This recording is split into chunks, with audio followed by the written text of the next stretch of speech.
శ్రీమాత్రే నమః. అప్పుల బాధ తొలగాలంటే గణపతిని ఇలా పూజిస్తే చాలు.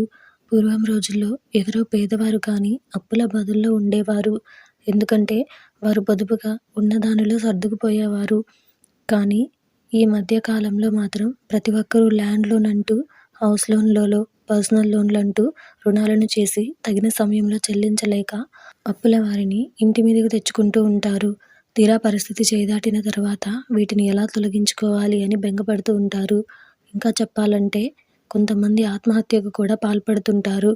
అలాంటి వారి కోసం రుణ విమోచన గణపతి పూజ చేస్తే చాలని పండితులు చెబుతున్నారు. అలా రుణ విమోచన గణపతిని ఏ విధంగా పూజించాలో, ఏ రోజున పూజించాలో మనం తెలుసుకుందాం పదండి. మీరిలాగే మరిన్ని మంచి విషయాలు తెలుసుకోవాలి అనుకుంటే మన ఛానల్‌ని సబ్స్క్రైబ్ చేసుకోండి.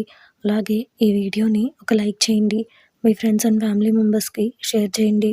ఇంకా విషయంలోకి వెళ్తే గణపతి రూపంలో రుణ విమోచన గణపతి కూడా ఒక రూపము. రుణ విమోచన గణపతిని ప్రతి బుధవారం నాడు మరియు గణపతి నవరాత్రుల రోజున గరికను సమర్పించి పూజించడం వల్ల రుణ విమోచన గణపతి అనుగ్రహం మనపై కలిగి వెంటనే అప్పులు తీరుతాయని వేద పండితులు పరిహారం చెబుతున్నారు.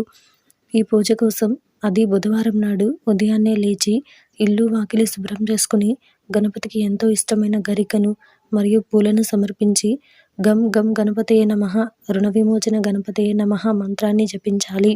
ఆ తర్వాత గణపతి అష్టోత్తరాలను పఠించి అక్షింతలతో, పూలతో గణపతిని అర్చించాలి. ఆ తర్వాత సాధారణంగా గణపతి గజముఖుడు కాబట్టి గజనునికి ఇష్టమైన బెల్లాన్ని కానీ, ఎలక్కాయలు కానీ సమర్పించాలి. ఇలా ఒక 9 వారాల పాటు చేయడం వల్ల తొందరగా రుణాలు తీరడం కానీ, రుణాలు తీరడానికి అవకాశాలు కానీ, ఆకస్మిక ధనలాభం కలుగుతాయి. ఈ పూజ సమయంలో ఖచ్చితంగా బ్రహ్మచర్యం పాటించాలి. మరియు రుణాలు తొందరగా తీరడానికి ఆదాయపు మార్గాలను 1కి 2 వెతుక్కోవాలి. మరియు పొదుపు కూడా చాలా ముఖ్యం.